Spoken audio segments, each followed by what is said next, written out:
This is the Sleep Historian. Each night we explore the echoes of the past, stories told slowly to calm the mind and ease you towards sleep. If you enjoy these quiet journeys through time, please like and subscribe, and let the next story begin. Night rests gently over a desert valley. The air is cool, carrying the faint scent of dry earth and distant stone. Above, stars scatter across a moonlit sky, their light reflecting softly against towering cliffs. You stand at the entrance of a narrow gorge, walls rising steep and close on either side, creating a corridor of shadow and pale shimmer. Wind moves through the canyon in a low whisper, brushing grains of sand across the path. The silence feels ancient, patient, as though it has waited centuries for footsteps. Somewhere ahead lies a city carved into rock, hidden from the world. As your eyes adjust, the shapes of the canyon deepen. Ridges and grooves appear in the stone, worn smooth by wind and occasional rain. The passage narrows, guiding you inward. This is the Seek, a natural gateway to Petra, once a thriving capital, now a quiet echo. The modern world fades behind you. Think of camels, traders, and desert caravans, instead of roads and engines. Imagine torches flickering along these walls, guiding travelers through darkness. Time drifts backward. The gorge broadens. The first hints of carved architecture emerge from shadow. The lost city is no longer legend. It begins to take form. Centuries before Petra became known to outsiders, the desert was crossed by nomadic tribes. Among them were the Nabataeans, skilled herders, traders, and navigators who knew how to find water in forbidding landscapes. They moved with the seasons, driving livestock between pastures, bartering goods with neighboring peoples. The desert shaped their resilience. The wind carried only the sounds of footsteps, animals, and quiet conversation. In temporary camps, tents billowed gently under the stars. A young herder checked leather skins filled with water, his hands moving carefully. Survival depended on knowledge passed from elder to child, etched into memory rather than stone. Gradually, these nomads settled in strategic places along trade routes linking Arabia, Egypt, and the Mediterranean. Their caravans carried frankincense, myrrh, spices, and textiles, luxury goods prized far beyond the desert. Wealth followed movement. Small encampments expanded near reliable water sources. Traders built relationships with distant markets. The Nabataeans learned languages, negotiated treaties, and cultivated alliances. Amid rugged landscapes, they discovered a valley protected by cliffs and reachable through a narrow gorge. Its hidden position offered safety. Its proximity to major routes offered opportunity. Here, the seeds of a city were planted, not with grand plans, but with practical intention. Water, the true measure of possibility in the desert, defined Petra's future. Springs trickled from the surrounding mountains, forming small pools. Nabataean leaders recognized their value. They diverted flows, carved channels into rock, and stored water in cisterns. With careful engineering, they could sustain life year-round. A small settlement formed. Clay ovens baked bread. Goats grazed near sparse vegetation. Smoke rose in thin columns against the cliffs. Children fetched water in clay jars, steadying them with both hands. The valley that once echoed with only wind and footsteps began to hum with human presence, humble yet determined. Over time, Petra became a crossroads. Caravans arrived from southern Arabia with incense and gold. Others came from Syria, Judea, and Egypt, carrying glass, wine, and textiles. Traders led camels laden with goods, their hooves kicking up pale dust. At night, fires flickered across the valley, creating a constellation of warm points against dark stone. Languages mingled, Aramaic, Greek, Arabic, woven into a tapestry of exchange. Markets formed, offering spices, dyes, and precious metals. Wealth accumulated quietly. Instead of building walls, the Nabataeans relied on secrecy and terrain for defense. Petra's invisibility became its shield. Its prosperity grew in silence. Leadership emerged in the form of Nabataean kings. They oversaw trade networks, negotiated with neighboring powers, and invested in infrastructure. Rather than erecting monumental fortresses, they focused on water systems and pathways. Under King Aratus IV, Petra flourished. Caravans passed through in steady rhythm, guided by seasoned drivers who knew every bend of the desert. Taxes and tolls supported public works. A small administrative center took shape, its simple walls hinting at future grandeur. The Nabataeans did not rush. Their city evolved gradually, shaped by need, opportunity, and the slow, steady logic of desert life. Religion and ritual accompanied growth. The Nabataeans worshiped deities connected to nature, stone, and sky. Shrines appeared on cliff ledges, marked by carved blocks known as beetles, simple rectangular stones representing divine presence. Pilgrims climbed rough paths to leave offerings of incense and oil. The quiet act of devotion blended seamlessly with daily life. At dusk, a priest lit a small flame near a rock-cut altar, its glow flickering on his face. The cliffs amplified his whispered prayers. Petra's identity deepened, not only as a trade hub, but as a spiritual landscape shaped by rock, shadow, and reverence. As prosperity increased, the Nabataeans began to carve more ambitiously. The cliffs that once served as shelter and boundary became raw canvas. Workers chipped away at stone to create niches, doorways, and facades. Techniques improved through practice. Stone dust drifted in pale clouds as hammers struck rhythmically. An apprentice learned to smooth surfaces with abrasive sand, his hands steady, his gaze focused. Each carving required patience. Stone resisted haste.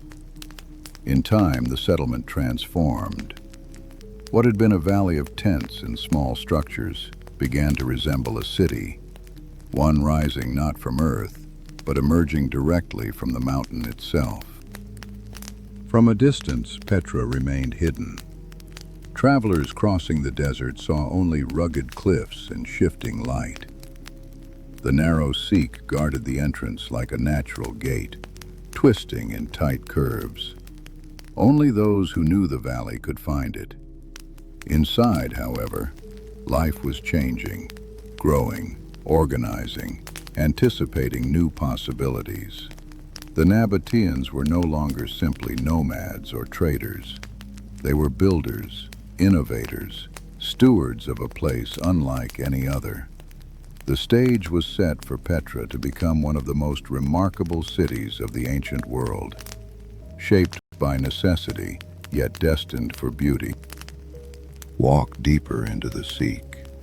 The passage narrows, walls towering so high that sunlight reaches the floor in only slender beams.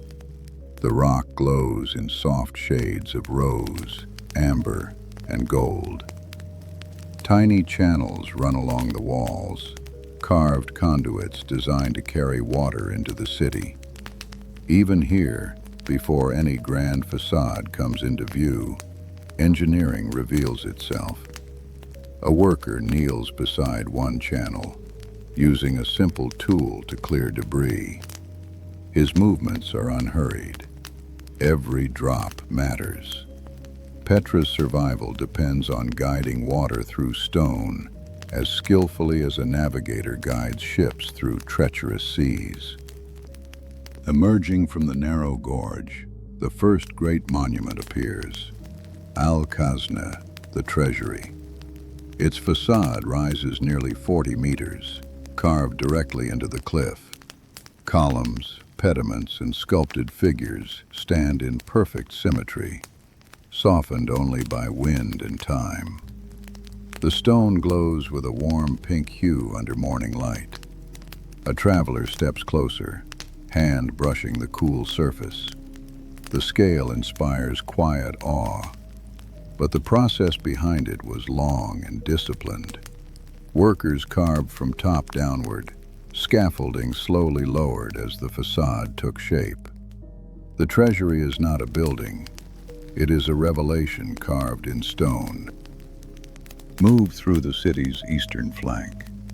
Dozens of tombs line the cliffs, each with a unique facade, some austere, others ornamented with stepped patterns or carved crowns.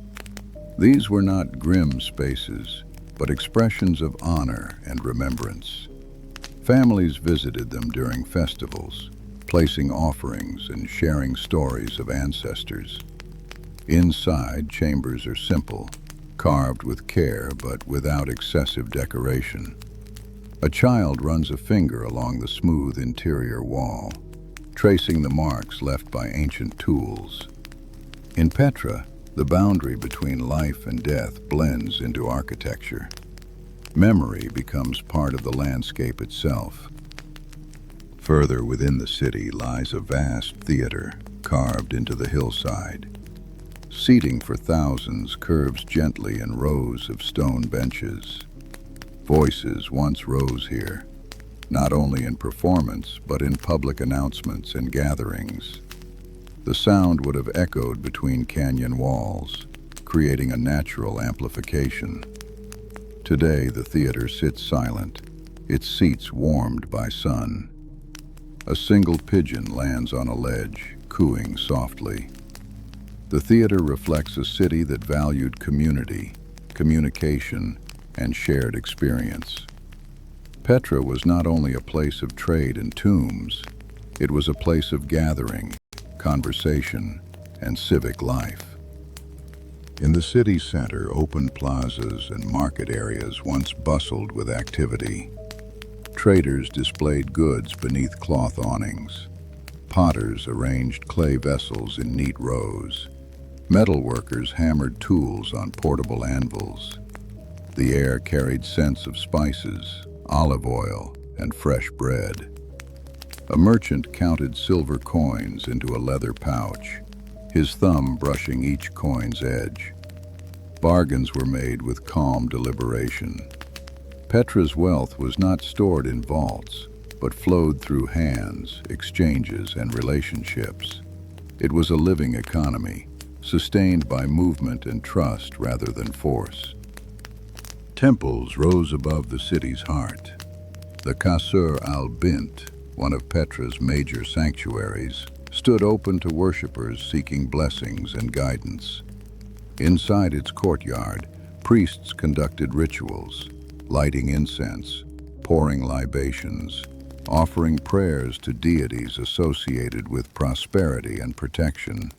Columns framed the space, their surfaces weathered by sun and sand. Pilgrims arrived from distant regions, bringing tokens of devotion. A woman placed a small terracotta figurine near an altar, pausing in quiet reflection before stepping away. Religion in Petra was woven into trade, governance, and daily life, a steady presence rather than a display of power. Residential areas filled the slopes and terraces around the city's core. Homes carved into the rock or constructed from stone blocks offered shelter from heat and wind. Inside, families cooked meals, stored grain, and shared daily routines. Children played with simple toys, carved wooden animals or smooth pebbles arranged in patterns. A father repaired a sandal near the doorway, threading a leather strap through its sole. Domestic life anchored Petra's grandeur, ensuring that the city's monumental facades were supported by ordinary rhythms: cooking, cleaning, teaching, resting. Petra was not only a marvel, it was a home. High above the city stands the monastery, Al-Dair. Its facade is massive, larger even than the treasury, yet simpler in decoration. The climb to reach it is steep, winding along carved steps. Pilgrims made the journey slowly, pausing to rest and take in the sweeping views of valleys and distant mountains. At the top, wind moves steadily across the plateau. The monastery's interior is quiet, spacious, cool. Though its exact purpose remains debated, it likely served ceremonial functions. Here, stone and sky meet, reflecting a city that looked outward, toward distant horizons and possibilities beyond its walls. Petra's success relied on mastery of water. The city lay in a desert where rainfall was scarce and unreliable. To thrive, the Nabataeans developed intricate hydraulic systems, channels, dams, pools, and underground cisterns carved with precision. Engineers studied the landscape, mapping slopes and natural drainage paths. When rain fell in the mountains, it rushed through dry riverbeds. The Nabataeans diverted this flow, capturing it before it could escape. A worker knelt beside a channel, adjusting a stone shard to guide water more efficiently. Every movement reflected understanding. Petra did not defy the desert, it collaborated with it. Along the Seek, clay pipes carried fresh water into the city. Some were sealed to prevent contamination. Others fed fountains and public basins.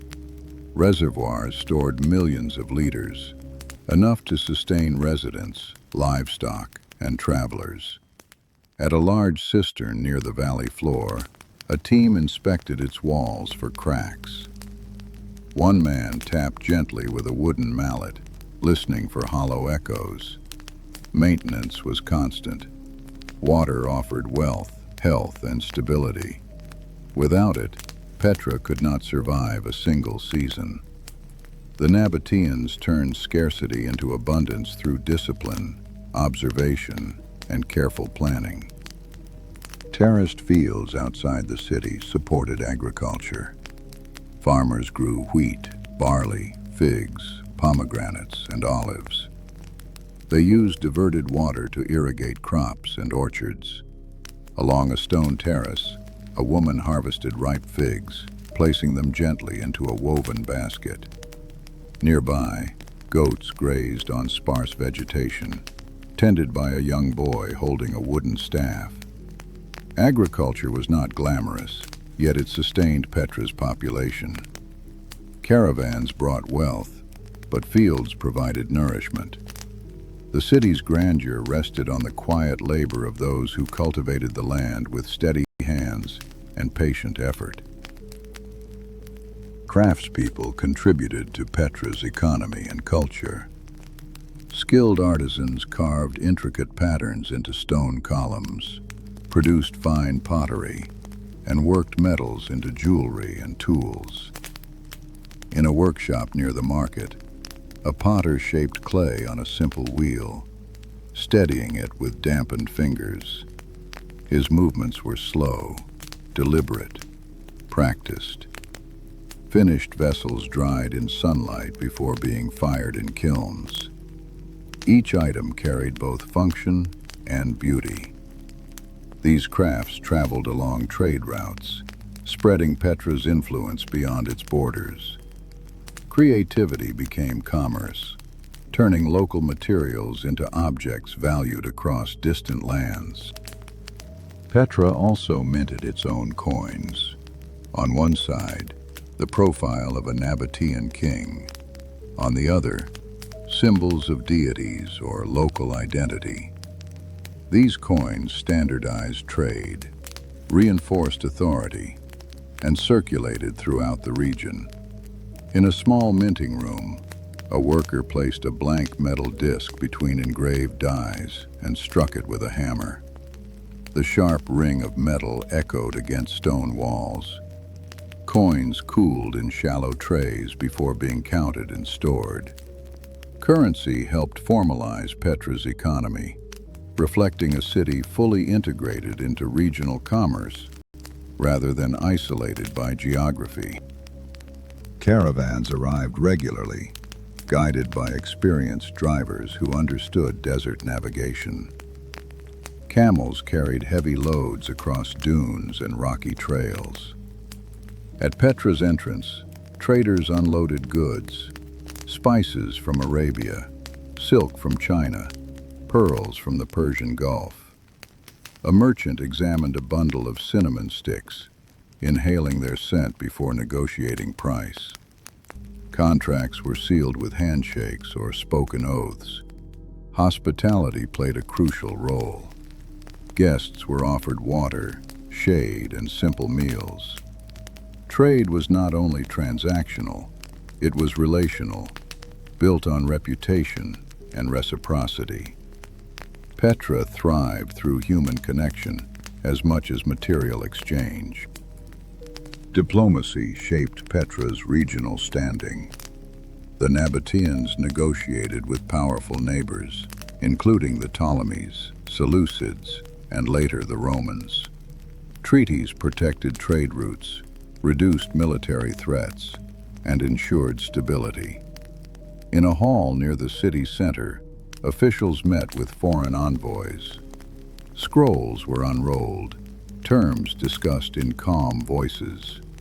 A scribe dipped his reed pen into ink, recording agreements carefully.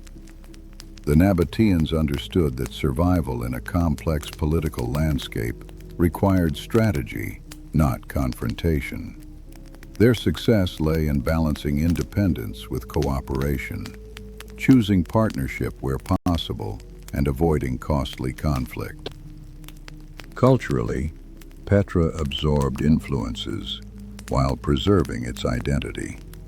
Greek, Roman, and Egyptian styles blended into Nabataean art and architecture. Columns reflected classical forms, while carved beetles retained local religious symbolism. In a courtyard, musicians played stringed instruments alongside rhythmic drums, their melodies echoing through stone corridors. Dancers performed during festivals, celebrating harvests and trade successes. The city's diversity was not imposed. It evolved naturally through contact, travel, and exchange. Petra became a living mosaic, its uniqueness shaped by openness rather than isolation. Daily life in Petra unfolded with gentle routines. In the early morning, merchants swept the thresholds of their shops, pushing dust into neat piles. Bakers kneaded dough, shaping flatbreads for communal ovens. The scent of warm grain drifted through narrow streets. Women fetched water from public fountains, balancing clay jars carefully against their hips. Children chased each other along paths carved into the rock, laughter bouncing off canyon walls. Life here was neither frantic nor idle. It moved at a measured pace, guided by necessity, community, and the steady passage of the sun. Inside a modest home carved into the cliffside, a family prepared breakfast. A mother ground grain with a stone quern, her movements rhythmic and calm. A father mended a leather satchel, threading a needle through thick material. A young girl helped set bowls on a low wooden table. Light entered through a narrow opening, illuminating dust motes floating gently. Meals were simple: bread, olives, dates, and occasionally goat cheese or meat. Conversation was quiet, focused on the day's tasks. Domestic life anchored Petra, grounding its grandeur in everyday necessity. Education in Petra was practical. Children learned skills from elders: trading, crafting, farming, navigation. A boy watched his uncle carve a decorative pattern into a column, asking questions about technique. The craftsman guided his hand gently, showing how to hold the chisel at the correct angle. Knowledge passed through experience rather than formal schools. Literacy existed, but most learning was hands-on. Skills needed for survival were prioritized, ensuring the next generation could maintain the city's economy and infrastructure.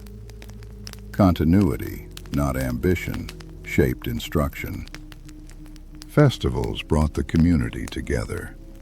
During religious celebrations, people gathered near temples, carrying offerings of incense, oil, or small figurines. Musicians played, and dancers performed in open courtyards. Candles flickered in shallow niches carved into stone. The mood was reflective rather than exuberant. Rituals acknowledged the forces of nature: rain, sun, wind, that supported life in the desert. At night, families sat outside their homes, sharing stories under starlight. The cliffs glowed softly, absorbing warmth from countless flames. Tradition reinforced belonging, reminding residents that Petra was not just a city, but a shared identity. Markets provided social as well as economic connection. People exchanged news, debated politics, and discussed faraway lands. A merchant described a bustling port in the Mediterranean, his gestures animated. Listeners leaned in, imagining waves and ships. Another spoke of new goods arriving soon: glass vessels with intricate designs. Markets were places of curiosity and wonder. They linked Petra to the wider world, expanding horizons without requiring travel. Even those who never left the valley felt connected to distant cultures through stories and objects brought by traders. Artisans created objects that blended function and beauty. In one workshop, a jeweler polished a silver pendant, its surface catching light. He set a small red stone into its center, pressing gently until it clicked into place. Nearby, a woodworker carved a decorative box with delicate patterns inspired by local flora. These creations adorned homes, temples, and travelers alike. Art was not restricted to the elite. Everyday objects, bowls, lamps, textiles, carried aesthetic touches. Beauty was woven into daily life, reflecting a culture that valued craftsmanship as much as commerce. Health and healing were managed through herbal knowledge and simple medical practices. Healers combined local plants, rosemary, sage, desert herbs, to create salves and teas. In a quiet room, a woman placed a damp cloth on a child's forehead, soothing a fever. A healer examined a sprained ankle, wrapping it carefully with linen strips. Remedies were shared among neighbors, reinforcing community bonds. Illness was met with calm pragmatism. Life in the desert demanded resilience, but compassion softened the challenges. Caring for others was as essential to survival as engineering and trade. Evenings in Petra were peaceful. As the sun dipped behind the cliffs, shadows stretched across the valley. Residents gathered near their homes, watching the sky shift from gold to deep blue. Lamps were lit inside carved rooms, casting warm glows through narrow entrances. The air cooled, carrying the soft sounds of conversation, footsteps, and distant animals. A father told his children a story about ancestors who first discovered the valley. The cliffs loomed above, steady and protective. Petra rested each night, preparing quietly for another day shaped by routine, effort, and shared purpose. Over time, external pressures began to influence Petra's destiny. Regional powers shifted, and the Roman Empire expanded its reach. Rome viewed Petra not as a mystery, but as a valuable hub controlling vital trade routes.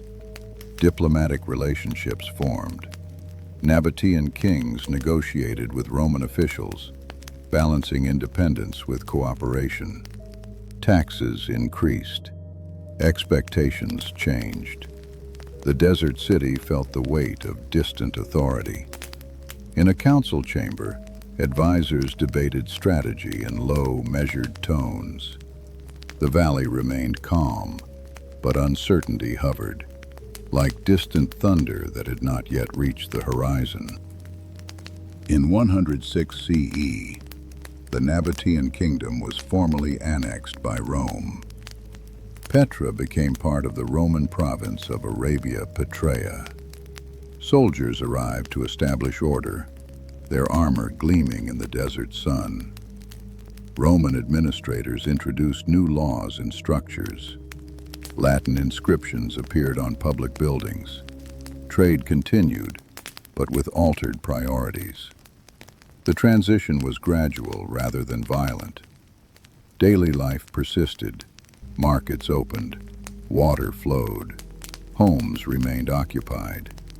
Yet the balance of power shifted decisively. Petra was no longer sovereign. Its fate became tied to an empire whose interests lay far beyond the valley's walls. Roman influence reshaped Petra's architecture and infrastructure. New roads connected the city to broader networks. Colonnaded streets lined with pillars guided movement through the urban center. A triumphal arch marked a ceremonial entrance. Public baths offered communal relaxation, reflecting Roman customs. Workers laid polished stone slabs along walkways, their surfaces smooth underfoot. The city took on a hybrid identity, Nabataean at its core, Roman in its additions. Cultural blending became visible in every facade, every plaza, every carefully placed column. Petra adapted, absorbing change with the same patience that formed its rock-cut monuments. Trade patterns shifted as maritime routes gained prominence. Goods that once flowed through Petra began moving by sea, bypassing overland caravans. Ports offered faster, cheaper transportation. Caravans dwindled. Merchants paused outside empty stalls, considering their future. A trader ran his hand over an unsold bundle of spices, uncertain whether to stay or move toward coastal markets. Petra's wealth, once fueled by land routes, began to wane. The city did not fall suddenly. It simply quieted as economic tides turned elsewhere. Prosperity drifted away like sand carried by wind. Natural challenges compounded economic decline. Earthquakes struck the region, damaging structures and water systems. One tremor cracked a channel wall, allowing precious water to seep into the ground. Engineers inspected the damage, exchanging sober glances. Repairs were possible, but resources were scarce. The once meticulous hydraulic network required constant care, and without maintenance, it faltered.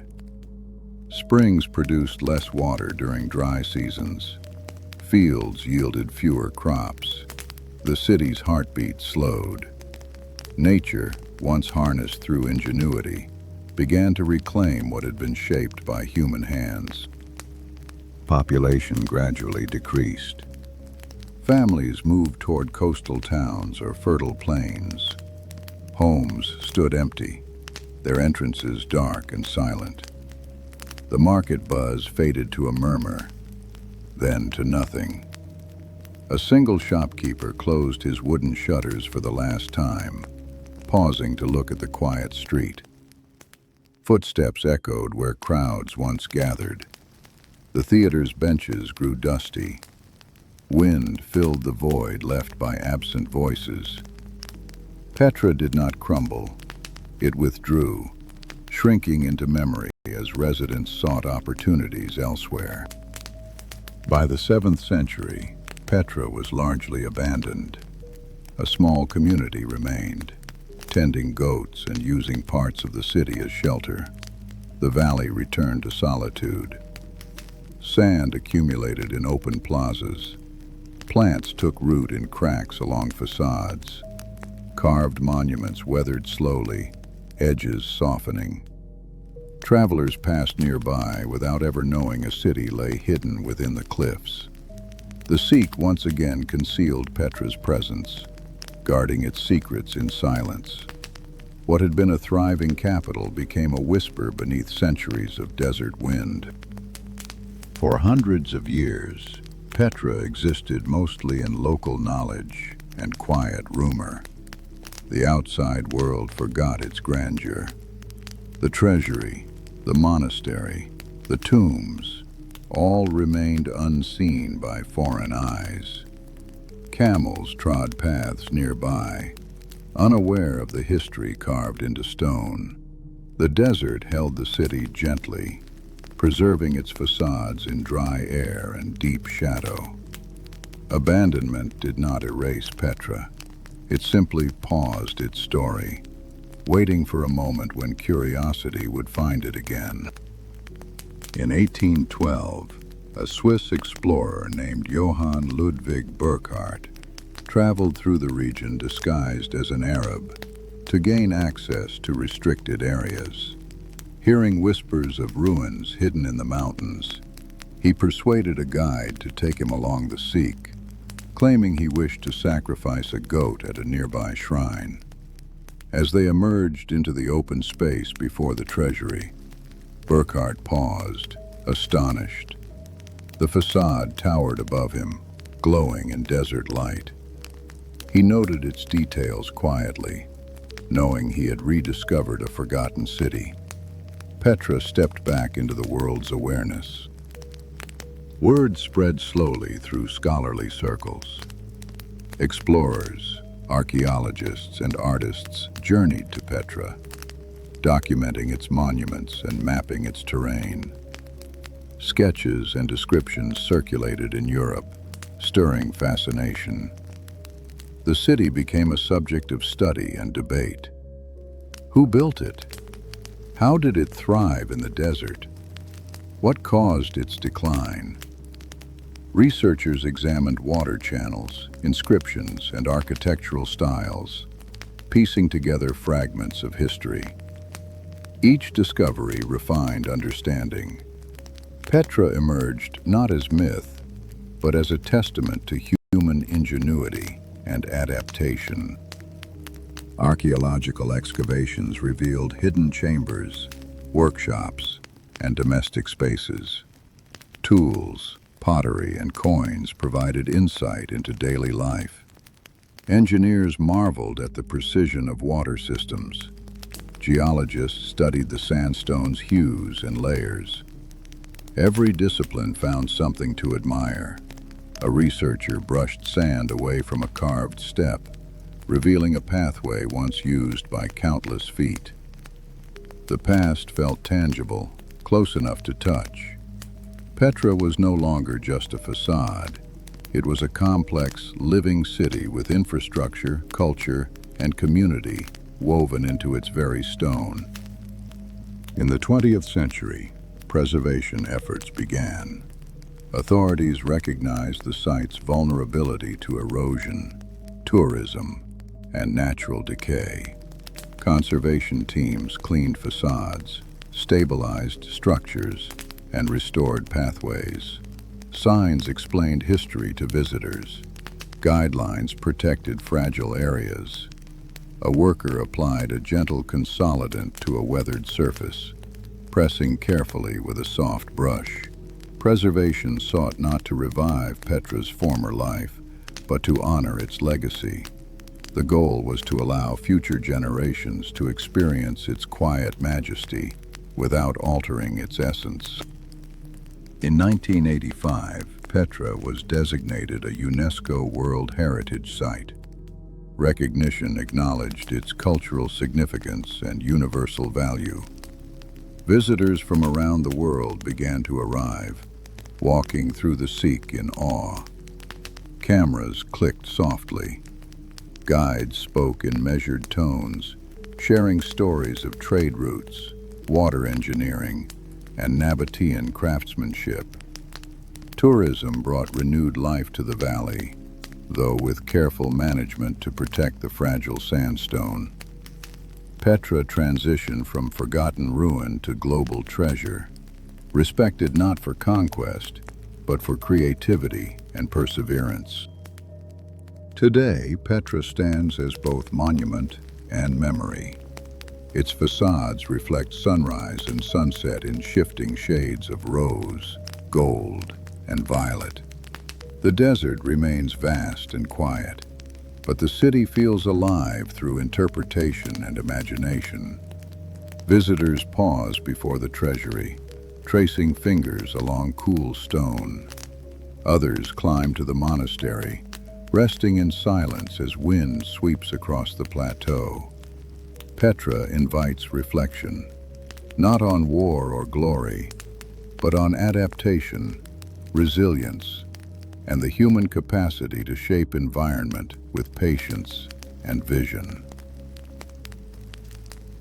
Museums and research centers continue to study Petra, uncovering new insights into Nabataean language, trade networks, and cultural practices. Digital models recreate ancient water systems. Satellite imagery identifies hidden structures beneath the sand.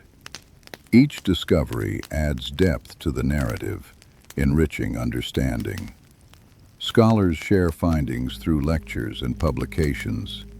Curators display artifacts, pottery fragments, tools, inscriptions, under gentle lighting. The city's story grows clearer, yet remains grounded in the lives of ordinary people who built, lived in, and sustained this desert capital. Return now to the quiet gorge where the journey began. The Sikh stands in moonlit stillness, its walls rising in familiar curves. The breeze carries a soft rustle of sand. The treasury looms ahead, half shadow, half glow. No crowds, no voices, just the steady presence of stone shaped by human hands long ago. Petra's grandeur lies not only in its scale, but in its silence. A lost city carved in stone, preserved by time, reminding us that even in the harshest landscapes, beauty and ingenuity can flourish. Let your thoughts drift gently through everything you have seen. The narrow Sikh guiding travelers toward mystery. The treasury rising in quiet splendor. The tombs carved into cliffs. The markets buzzing with trade. The careful channels directing water. The calm routines of daily life. The gradual decline into silence. Petra's story spans centuries, shaped by patience rather than haste. Its monuments reflect not conquest, but collaboration with stone and desert.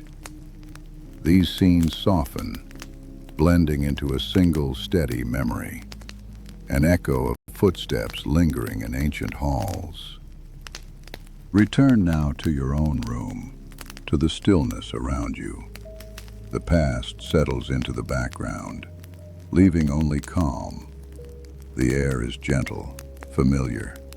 Your breathing finds an easy rhythm. The desert, the cliffs, the carved facades, all fade into quiet distance. You are safe, warm, and at rest.